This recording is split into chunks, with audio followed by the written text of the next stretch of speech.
तो दोस्तों, जिस टाइम पर सुपरमैन, बैटमैन और स्पाइडरमैन जैसे सुपर हीरोज का क्रेज था, उस दौर में एक ऐसे हीरो की मूवी आई जिसे कोई ठीक से जानता भी नहीं था। और आज वो टाइम है जब सब इस सुपर हीरो के फैन बन चुके हैं। आयरन मैन ने न सिर्फ मार्वल सिनेमैटिक यूनिवर्स की शुरुआत की, बल्कि इसी हीरो की वजह से ये फ्रेंचाइजी इतनी हिट हुई है।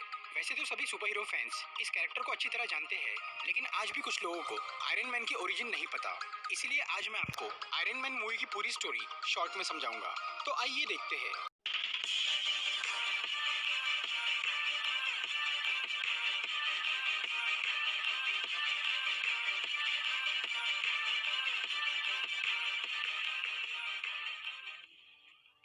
ये कहानी है टोनी स्टार्क नाम के एक बहुत ही होशियार और अमीर आदमी की। टोनी बचपन से ही बहुत जीनियस था।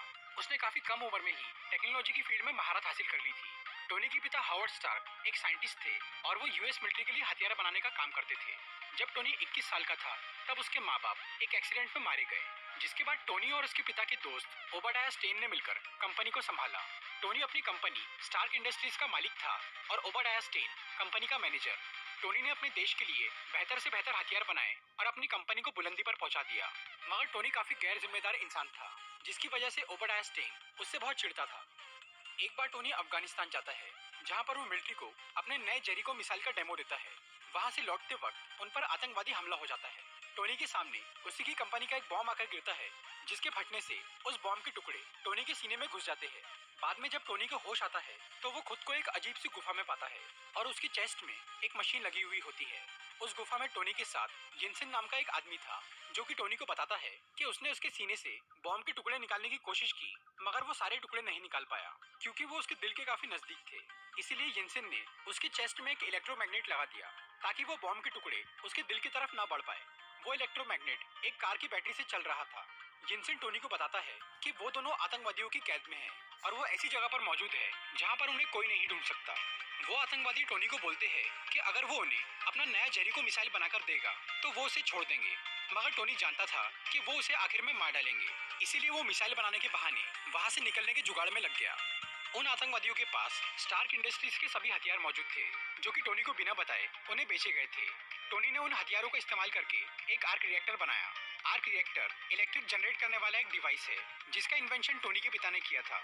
उसके पिता ने एक बड़ा आर्क रिएक्टर बनाया था, जिससे उनकी फैक्ट्री को पावर मिलता था, पर टोनी ने उसी डिजाइन को काफी छोटे लेवल पर बनाया, ताकि वो उसे अपनी चेस्ट में लगा सके और कार की बैटरी से छुटकारा पा सके। इस आर्क रिएक्टर में इतना पावर था कि वो कई सालों तक उसके चेस्ट के इलेक्ट्रोमैग्नेट को चला सकता था। लेकिन टोनी ने वो रिएक्टर सिर्फ इलेक्ट्रोमैग्नेट को पावर देने के लिए नहीं बनाया था, बल्कि वो तो इसका इस्तेमाल किसी और काम के लिए करना चाहता था। जिनसन के साथ मिलकर टोनी एक मैकेनिकल आर्मर तैयार करता है, जिसे वो अपने आर्क रिएक्टर से पावर देता है। इस आर्मर की हेल्प से टोनी वहां से निकलना चाहता था।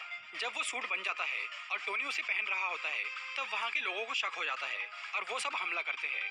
मगर जिनसन टोनी को बचाने के लिए अपनी जान दांव पर लगा देता है। टोनी अपनी सूट की मदद से कुछ आतंकवादियों को मार देता है और उनके कई सारे हथियार तबाह करके वहां से निकल जाता है। फिर वो दूर एक रेगिस्तान में आकर गिरता है और उसका सूट टूटकर बिखर जाता है। जिसके बाद टोनी का दोस्त जेम्स रोड्स, जो कि एक मिलिट्री ऑफिसर है, वो टोनी को ढूंढकर वापस न्यूयॉर्क लाता है। वापस लौट के टोनी सबके सामने ये अनाउंस कर देता है कि अब से स्टार्क इंडस्ट्रीज हथियार बनाना बंद कर देंगी, क्योंकि इन हथियारों का गलत इस्तेमाल किया जा रहा है। टोनी के इस फैसले से ओबाडाया स्टेन और कंपनी के सभी लोग उस पर बहुत गुस्सा हो जाते हैं, लेकिन टोनी अपने फैसले पर अटल रहता है और वो वेपन मैन्युफैक्चरिंग की बजाय रिन्यूएबल एनर्जी सोर्स और आर्क रिएक्टर टेक्नोलॉजी पर ध्यान देना शुरू करता है। टोनी फिलहाल अपने इस छोटे आर्क रिएक्टर को सबसे छुपा के रखता है, ताकि उसका गलत इस्तेमाल ना हो सके। फिर वो एक नया ज्यादा पावरफुल आर्क रिएक्टर बनाकर अपनी चेस्ट में लगाता है। इसके बाद टोनी कई महीनों तक अपने घर पे रहकर एक बहुत ज्यादा एडवांस आर्मर तैयार करता है, जिसे वो अपने नए आर्क रिएक्टर से पावर देता है। टोनी ने ये नया आर्मर बनाया था अपनी प्रोटेक्शन और बुरे लोगों का सफाया करने के लिए। कुछ टाइम बाद टोनी एक चैरिटी इवेंट में जाता है, जहां उसे एक रिपोर्टर से पता चलता है कि अभी भी उसकी कंपनी के हथियार आतंकवादियों को सप्लाई किए जा रहे हैं, जिनसे वो एक गांव के लोगों पर जुल्म कर रहे हैं। फिर टोनी अपना नया आर्मर पहनकर अफगानिस्तान के उस गांव में जाता है। वहां पर वो कई सारे आतंकवादियों को मारकर उनके हथियार तबाह कर देता है और गांव के लोगों को बचा लेता है। दूसरी तरफ ओबाडाया स्टेन उन लोगों से मिलता है जिन्होंने टोनी को किडनैप करके रखा था।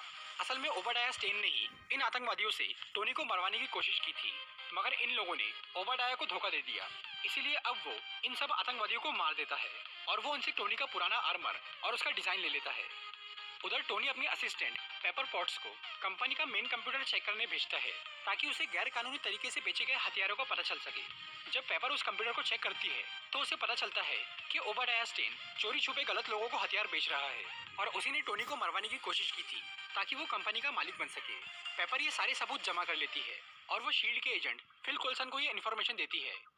दूसरी तरफ ओबाडिया स्टेन टोनी के पुराने आर्मर के डिजाइन से अपने लिए एक नया आर्मर बना लेता है, मगर वो सूट को पावर देने के लिए वैसा आर्क रिएक्टर नहीं बना पाता।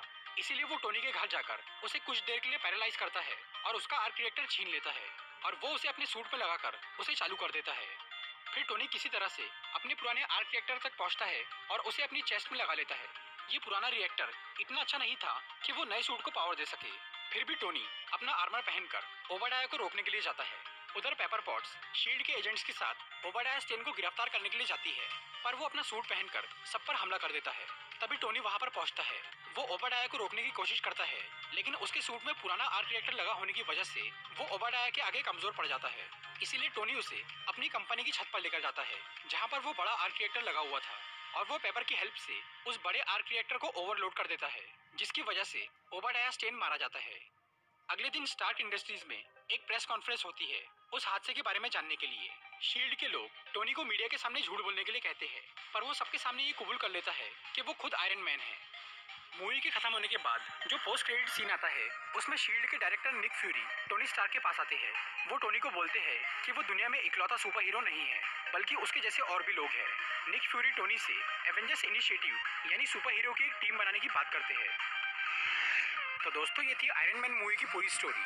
अगर आपको ये वीडियो अच्छी लगी हो तो इसे लाइक और शेयर जरूर कीजिए। The only thing I can see is my own silhouette. I'm getting strong.